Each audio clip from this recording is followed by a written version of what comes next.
وَإِذَا قِيلَ لَهُمْ لَا تُفْسِدُوا فِي الْأَرْضِ قَالُوا إِنَّمَا نَحْنُ مُصْلِحُونَ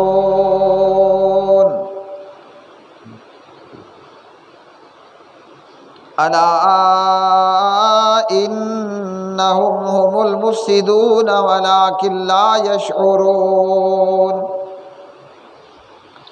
وقال تبارک و تعالی فی سورۃ المائدہ انما جزاء الذین یحاربون اللہ ورسولہ ویسعون فی الارض فسادا ان یقتلوا او یصلبوا او تقطع ایدیہم وارجلہم من خلاف او ينفوا من الارض ذلك لهم خزي في الدنيا ولهم في الآخرة عذاب عظيم اللهم صل على محمد وعلى آل محمد كما صليت على إبراهيم وعلى آل إبراهيم إنك حميد مجيد اللهم بارك على محمد وعلى آل محمد كما باركت على إبراهيم وعلى آل إبراهيم إنك حميد مجيد رب اجعلني مقيم الصلاة ومن ذريتي ربنا وتقبل دعاء ربنا اغفر لي وَلِوَالِدَيَّ وَلِلْمُؤْمِنِينَ يَوْمَ يَقُومُ الْحِسَابُ۔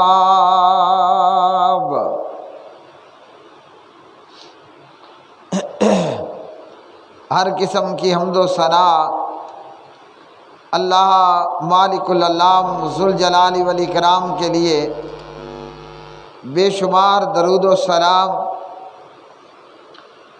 نبی مکرم رسول معظم محمد مصطفیٰ احمد مجتبیٰ جناب محمد الرسول اللہ صلی اللہ علیہ وسلم کی مبارک ذات پہ، جسے اللہ وحدہ لا شریک نے سارے ہی عالمین کے لیے، تمام عالمین، تمام جہانوں کے لیے رحمت بنا کر مبعوث فرمایا۔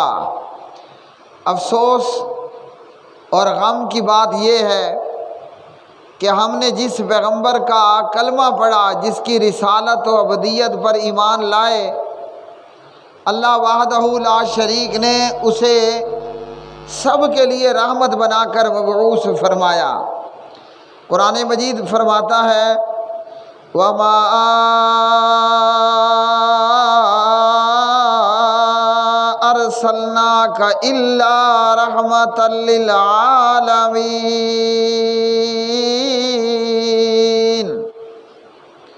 اللہ نے اپنے حبیب اور محبوب کو مخاطب کرتے ہوئے فرمایا کہ ہم نے آپ کو سارے ہی جہانوں کے لیے رحمت بنا کر مبعوث فرمایا ہے۔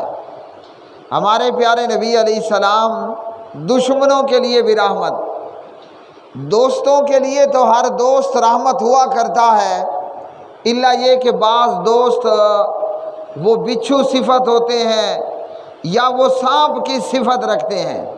وہ جیسے ایک سبق ہے اسکول کی کتاب میں کچھوے اور بچھو کی دوستی، ایسا ہوتا نہیں ہے، دوست ہی ہوتا ہے اور آدمی اپنے دشمن کا دشمن ہوتا ہے۔ تو ایسا بھی ہو جاتا ہے کہ دوستوں میں سے بعض دوست وہ سانپ اور بچھو کی صفات رکھنے والے ہوتے ہیں۔ ورنہ عموم یہی ہے کہ دوست دوستوں کا دوست ہے، دشمنوں کا دشمن۔ مگر اللہ نے جو نبی اور رسول ہمیں عطا فرمایا، اللہ اکبر، وہ دوستوں کا بھی دوست ہے، وہ دشمنوں کا بھی دوست ہے، وہ کافروں کا بھی دوست ہے، مسلمانوں کا بھی دوست ہے۔ کافر کے دوست ہونے کا مطلب ہمارے پیارے نبی علیہ السلام نے کافروں کے ساتھ بھی زیادتی نہیں فرمائی، بلکہ وہاں بھی عدل کا اور انصاف کا حکم فرمایا۔ اور ہمارے پیارے نبی علیہ السلام اپنوں کے بھی دوست ہیں، بیگانوں کے بھی دوست ہیں۔ اللہ اکبر، اللہ اکبر، انسانوں کے بھی دوست اور جانوروں کے بھی دوست ہیں جی۔ لیکن ہم کلمہ پڑھنے والے اور ایک ملک میں رہنے والے اور ایک پرچم رکھنے والے، ایک نبی اور پیغمبر کے ماننے والے، ہم آپس میں آج ایک دوسرے کے دشمن ہیں۔ ہم کیوں دشمن ہوئے؟ اپنے آپ کو سیاسی اور مذہبی جماعتوں میں تقسیم کر کے ہم ٹولہ ٹولہ اور گروہ در گروہ بن گئے، خود کو مذہبی سیاسی جماعتوں میں تقسیم کرتے ہوئے۔ آج پاکستانی کا دشمن بنا پڑا ہے۔ اللہ اکبر، اللہ اکبر، وہ آرمی جو اسلام کی آرمی ہے جی، جو مملکت پاکستان کا دفاع ہے، آج ایسا زہریل کرسی کے لالچ میں نوجوان نسل کے دماغ میں ڈال دیا گیا کہ جو ہمارے ملک کا، ہمارے وطن کا، اس پاک سرزمین پاکستان کا دفاع ہے۔ آج بدبختی یہ ہے کہ جو دشمن 75 سالوں میں نہیں کر سکا، ایک چول آدمی اپنی کرسی کے لالچ میں نوجوانوں کے دماغ میں پاک فوج کی نفرت بٹھا چکا ہے۔ تو میں نے کیا کہا کہ ہم اس پیغمبر کا کلمہ پڑھنے والے ہیں جو سب کے لیے رحمت تھا، لیکن کلمہ پڑھنے والے آج کلمہ پڑھنے والوں کے لیے زحمت بن چکے ہیں۔ جماعتوں میں، تنظیموں میں، مسلکوں میں، گروہوں میں، ٹولوں میں تقسیم ہونے کی مصیبت کہ ہماری ہوا اور ہمارا روب اور ہمارا دبدبا ختم ہو گیا۔ اور کتنی بدقسمتی کی بات ہے کہ جیسے دشمن نے پاک آرمی کے خلاف پروپیگنڈا کیا، بنگلہ دیش کے مسلمانوں کو بتایا کہ یہ تمہاری دشمن ہے، اور نتیجہ کیا نکلا کہ اس ملک کے خداداد ملک پاکستان کو 2 حصوں میں تقسیم کر دیا گیا۔ دشمن وہی اپنا پرانا حربہ استعمال کر رہا ہے، لیکن بے وقوف اور چول نوجوان نہ کل سمجھا تھا دشمن کی چال، نہ آج سمجھا ہے۔ دعا ہے کہ اللہ وحدہ لا شریک کلمے کے نام پر بننے والی اس ریاست مملکت خداداد مملکت پاکستان کو سلامت رکھے، تا قیامت رکھے۔ ہاں جی، یہ ملک زندہ رہے، پائندہ رہے، اور جو بھی جانے میں انجانے میں دشمن کا ہاں جی چیلا بنے اور پاکستان کو نقصان پہنچانے یا نعوذ باللہ نیست و نابود کرنے کا سوچے، اللہ اسے اس کی نسلوں سمیت نیست و نابود کر دے، تباہ اور برباد کر دے۔ اللہ اکبر۔ تو کلمہ پڑھنے والے خود ایک دوسرے کے دشمن ہیں۔ جلاؤ ہو، گراؤ ہو، ریلیاں ہوں، جلسے ہوں، جلوس ہو، توڑ پھوڑ ہو، یعنی یہ نوجوان اتنا اندھا ہو چکا ہے، اس کی عقل کی اتنی مت ماری جا چکی ہے کہ اپنے ملک کا اور اپنی ہی عوام کا نقصان ہے۔ کلمہ لکھے ہوئے بورڈ کے اوپر بھی ڈنڈے برسائے جا رہے ہیں۔ اللہ کے گھروں اور مسجدوں کو تک کو معافی نہیں، مسجدوں تک کو آگ لگائی جا رہی ہے۔ یعنی یہ وہ کام ہے کہ جو ہندو بلوائیوں نے کرنا تھا، جو ہندو دہشت گردوں نے کرنا تھا، آج کلمہ پڑھنے والا خود اسی کام کا مرتکب ہو رہا ہے، اور نام کیا دیا جا رہا ہے؟ یہ ریاست مدینہ بن رہی ہے۔ انا للہ و انا الیہ راجعون۔ ہمارے پیارے نبی علیہ الصلوۃ والسلام نے ہمیں فرمایا کہ جو کوئی ہماری طرف اپنی تیر کو، تلوار کو سیدھا کرے گا، یعنی کوئی اپنا تیر، اپنی تلوار مسلمان پر سیدھی کرے گا، فرمایا فلیس منا، وہ ہم میں سے نہیں ہے، او کما قال علیہ الصلوۃ والسلام۔ تو مسلمان پر ہتھیار کی نوک کرنا، اپنے ڈنڈے، گن، تیر اور تلوار کا رخ کلمہ پڑھنے والے کی طرف کرنے والا، وہ ہم میں سے نہیں ہے۔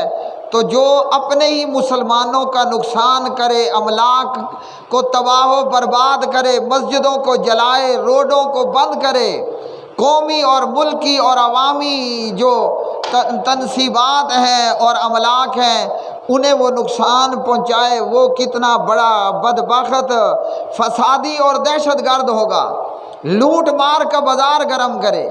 جو یہاں ہو رہا ہے، سنتے ہیں کہ وہ بھارت اور ہندوستان میں ہندو دہشت گرد مسلمانوں کے خلاف کرتے ہیں، اور کتنی بدقسمتی کی بات ہے کہ جو انڈین میڈیا پاکستان آرمی کے خلاف پراپیگنڈا کر رہا ہے، وہی یہ بے وقوف نوجوان، یہ بدبخت آدمی کلمہ پڑھ کر اس ملک میں رہ کر ملک کے اداروں کے خلاف اور عوام اور جنتا کے خلاف دہشت گردی کا ارتکاب ہو رہا ہے۔ اور نام کیا دیا جا رہا ہے کہ نعوذ باللہ ریاست مدینہ بن رہی ہے۔ نبی پاک علیہ الصلوۃ والسلام نے کافروں کے ساتھ بھی جنگ کرتے ہوئے عبادت خانوں کو گرانے سے منع فرمایا، الا یہ کہ وہ بت خانہ ہو۔ اور یہ کلمہ پڑھنے والا مسلمان ہے، یہ کلمہ پڑھنے والا مسلمان ہے، ملک بھی مسلمانوں کا ہے، اور یہ بدبخت اور خبیث اور نامراد اللہ کے گھروں کو بھی معافی نہیں ہے، مسجدوں کے اوپر بھی دہشت گردی اور مسجدوں کو بھی آگ لگائی جا رہی ہے۔ تو آج کے خطبہ جمعہ میں اللہ کے قرآن سے پوچھیں گے کہ یہ کیا ہے، اور اللہ نے ان لوگوں کی کیا سزا رکھی ہے، دنیا کے اندر بھی اور آخرت کے اندر بھی۔ اور جب ایسے بے وقوفوں کو کہا جاتا ہے کہ یہ دنگا فساد مت کرو، تو جواب ہوتا ہے کہ ہم تو امن و آما کا پیدا کرنے والے ہیں، ہم تو اچھے اور بھلے لوگ ہیں۔ یعنی ایک گدھا اپنے آپ کو گھوڑا سمجھنے لگ جائے تو کتنی بڑی بدقسمتی کی بات ہوگی۔ قرآن مجید فرقان حمید نے فرمایا وَإِذَا قِيلَ لَهُمْ لَا تُفْسِدُوا فِي الْأَرْضِ، جب ان لوگوں سے کہا جاتا ہے کہ زمین میں فساد برپا مت کرو۔ فساد کیا ہے؟ توڑ پھوڑ کرنا، جلاؤ گھیراؤ کرنا، راستے بند کرنا، آگ لگا دینا، اداروں پر حملہ آور ہو جانا اور لوگوں کے لیے مشکلات کو کھڑا کر دینا۔ فرمایا وَإِذَا قِيلَ لَهُمْ لَا تُفْسِدُوا فِي الْأَرْضِ، جب ان دہشت گردوں سے، ان فسادیوں، ان بلوائیوں سے، ان رولا رپھڑا کرنے والے لوگوں سے کہا جاتا ہے کہ زمین میں فساد مت کرو، جواب کیا دیتے ہیں؟ قَالُوا إِنَّمَا نَحْنُ مُصْلِحُونَ، جواب ہوتا ہے کہ ہم تو اصلاح کرنے والے ہیں، ہم اصلاح کرنے والے ہیں۔ اگر مسجدوں کو گرا دینا اصلاح ہے، کلمہ لکھے بورڈوں کو توڑ پھوڑ کر دینا اصلاح ہے، قومی اور عوامی املاک کو آگ لگا دینا اگر یہ اصلاح ہے، تو پھر فساد کیا ہے؟ پھر دہشت گردی اور فساد وہ کس بلا اور کس مصیبت کا نام ہے؟ اللہ سبحانہ و تعالیٰ نے فرمایا الا انہم هم المفسدون، ولکن لا یشعرون۔ فرمایا کہ دراصل یہی لوگ فسادی ہیں، لیکن ان بے وقوفوں کو سمجھ ہی کوئی نہیں ہے۔ فساد خود برپا کر رہے ہیں لیکن سمجھتے ہی نہیں۔ اور یہ فساد کیوں ہے؟ شخصیت پرستی ہے، اور وہ شخصیت پرستی کا حال بت پرستی کی طرح ہو چکا ہے۔ جیسے بت کا پوجا کرنے والا دہشت گرد بن جاتا ہے کہ آپ نے گائے کو پکڑ لیا یا گائے کو ذبح کر لیا، ہاں جی، وہ کہتا ہے کہ یہ گائے میری ماں ہے اور جو اسے پکڑے گا ذبح کرے گا میں اسے ہلاک کر دوں گا۔ اسی طرح یہ شخصیت پرستی بھی گائے پرستی کی طرح، گاؤں کی پرستی کی طرح، بت پوجا کی طرح ایک بہت بڑا حرام کا عمل اور شرک پر مبنی عمل ہے۔ تو یہ بدبخت اور دہشت گرد لوگ، اللہ سبحانہ و تعالیٰ نے فرمایا الا انہم هم المفسدون ولکن لا یشعرون۔ یہ بدبخت دراصل دہشت گرد ہیں اور فسادی لوگ ہیں، لیکن ان کی عقلوں پر پردے پڑے ہیں، اور یہ فسادی ہو کر بھی اپنے آپ کو امن پسند گوارا کرتے ہیں۔ اللہ وحدہ لا شریک نے ایسے لوگوں کی سزا کیا رکھی ہے؟ قرآن مجید فرقان حمید میں سورۃ المائدہ کے اندر اب یہ سرکار کا اور حکومت کا اور اعلیٰ عدلیہ کا کام بنتا ہے کہ ان لوگوں کو سزا دیں اور اداروں کو اور عوام کو اور پبلک کو امن امان مہیا کریں۔ قرآن مجید فرقان حمید انما جزاء الذین یحاربون اللہ ورسولہ ویسعون فی الارض فسادا ان یقتلوا او یصلبوا او تقطع ایدیہم وارجلہم من خلاف او ينفوا من الارض ذلك لهم خزي في الدنيا ولهم في الآخرة عذاب عظيم۔ فرمایا کہ جو لوگ اللہ اور اس کے رسول سے جنگ کرتے ہیں، یاد رکھیے کہ مسلمان مملکت کے خلاف، ہاں جی، اسلامی مملکت کے خلاف، اسلامی ملک میں دنگا فساد کرنا، یہ اللہ اور اس کے رسول سے جنگ ہے۔ تو جو بھی اللہ اور اس کے رسول سے جنگ کرے، اور فرمایا وَيَسْعَوْنَ فِي الْأَرْضِ فَسَادًا، اور زمین میں فساد برپا کرنے کی کوشش کریں، ہاں جی، املاک کو نقصان پہنچائیں، جلاؤ گراؤ کریں، مار دھاڑ کریں، اداروں پر حملہ آور ہو جائیں، لوگوں پر اور عوام کی جان و مال پر حملہ آور ہو جائیں۔ اللہ اکبر۔ نبی پاک علیہ السلام کی حدیث یاد آئی، آپ صلی اللہ علیہ وسلم نے فرمایا، سب سے پہلے تو اللہ کے پاک نبی نے فرمایا مسلمان کون ہے؟ المسلم من سلم المسلمون من لسانہ و یدہ۔ مسلمان وہ ہے کہ جس کے ہاتھ اور زبان سے مسلمان محفوظ رہے۔ ویسے تو اسلام کی تعلیم یہ ہے کہ ہم نے ایک جانور پر بھی دہشت گردی نہیں کرنی۔ اسلام ہمیں کافر پر بھی دہشت گردی کرنے کی، جلاؤ گھراؤ کرنے کی اجازت نہیں دیتا، لیکن پیارے نبی صلی اللہ علیہ وسلم نے فرمایا المسلم، مسلمان فرمایا وہ ہے من سلم المسلمون من لسانہ و یدہ، جس کے ہاتھ سے، ہاں جی، اور اس کی زبان سے دوسرے مسلمان محفوظ رہے، یہ ہے مسلمان بندہ۔ اور جس کی ہاتھ اور زبان سے دوسرے مسلمان محفوظ نہ ہوں، وہ جلاؤ گراؤ کرے، وہ توڑ پھوڑ کرے، وہ آگ لگائے، ہاں جی، وہ تباہی اور بربادی کرے، وہ ہاں جی دہشت گردی کا ارتکاب کرنے بیٹھ جائے، تو فرمایا کہ مسلمان تو وہ ہے کہ جس کی ہاتھ سے اور زبان سے مسلمان محفوظ ہوں۔ اور پیارے نبی صلی اللہ علیہ وسلم نے فرمایا کہ ایک مسلمان کا دوسرے مسلمان پر مال حرام ہے، کوئی بندہ اپنے مسلمان بھائی کا مال نہیں لوٹ سکتا۔ اب اس کا یہ مطلب بھی نہیں ہے کہ کافر کا مال لوٹنا حلال ہو۔ کافر کے مال کا بھی ایک طریقہ ہے مال غنیمت کی صورت میں۔ تو فرمایا کہ مسلمان پر مال حرام ہے۔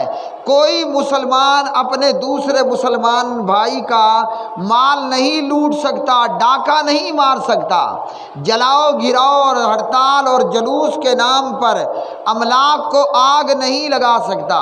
یہ ملک ہمارا ہے، یہ وطن ہمارا ہے، یہ ادارے ہمارے ہیں۔ اگر کہیں بھی کچھ بھی نقصان ہوگا تو وہ ہر پاکستانی کا نقصان ہے، وہ ہمیں اپنے ٹیکس کے ساتھ اس نقصان کو پورا کرنا پڑے گا۔ تو ایک چیز کا نقصان یا کسی چیز کو آگ لگا دینا وہ فقط حکومت کا نقصان نہیں، ہر پاکستانی شہری کا اور اس ملک میں رہنے والے آدمی کا نقصان ہے۔ تو فرمایا کہ مسلمان پر مال حرام ہے، اور فرمایا کہ مسلمان پر جان بھی حرام ہے۔ ہم کسی کی جان کے درپے نہیں ہو سکتے۔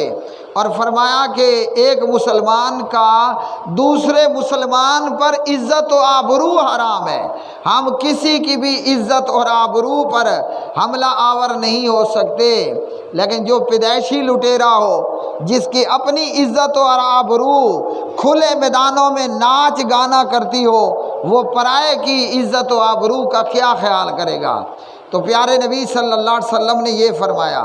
قرآن مجید فرماتا ہے کہ جو کوئی زمین میں فساد کریں اور دہشت گردی کریں، اللہ کے قرآن نے سزا یہ دی ہے ان یقتلوا، ایسے لوگوں کو عدالت کو چاہیے کہ ان کو پکڑے اور انہیں قتل کر دیا جائے، او یصلبوا، یا انہیں سولی پر لٹکا دیا جائے، اور مزید عبرت کا سامان بناتے ہوئے او تقطع ایدیہم وارجلہم من خلاف، یا ان کے ہاتھ اور پاؤں مخالف سمت سے کاٹ دیے جائیں، او ینفوا من الارض، یا انہیں سرزمین سے یعنی اس مملکت اور اس ملک سے ملک بدر کر دیا جائے، نکال دیا جائے۔